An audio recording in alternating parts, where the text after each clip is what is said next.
Hi, I'm Craig and welcome back to our YouTube channel, Making Paradise. We're on a section of our property today that was divided from the field over here by several strands of barbed wire fencing. We got those cut out last week. Now we can get into this area.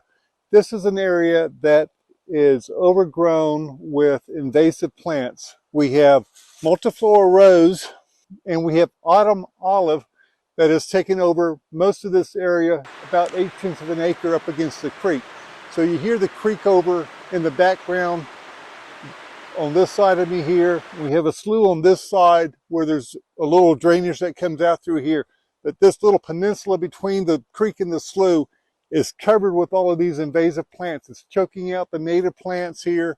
We know there's some native wildflowers in here. We want to clear up this area so they can thrive. We have native hemlocks that will come back.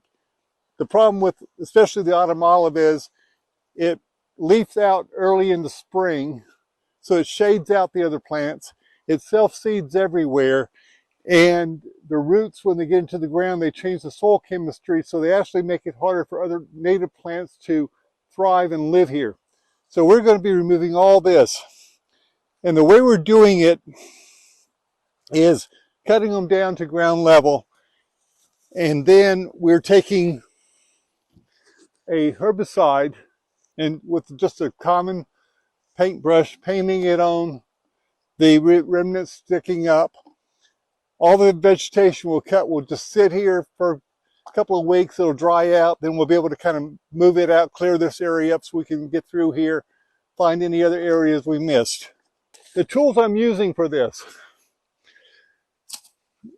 I have my pair of pruners, a couple of different pruners actually, different cuts with them, a big lopper.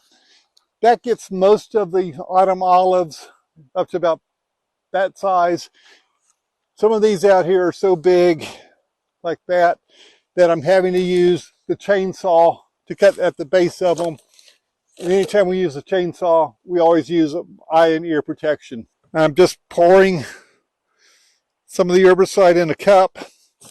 This is a very thick, viscous liquid. So when we get the plants cut down, you can paint it on, it stays where it is. Obviously, when you're working with an herbicide like this, you need to wear gloves, protect yourself from exposure to it.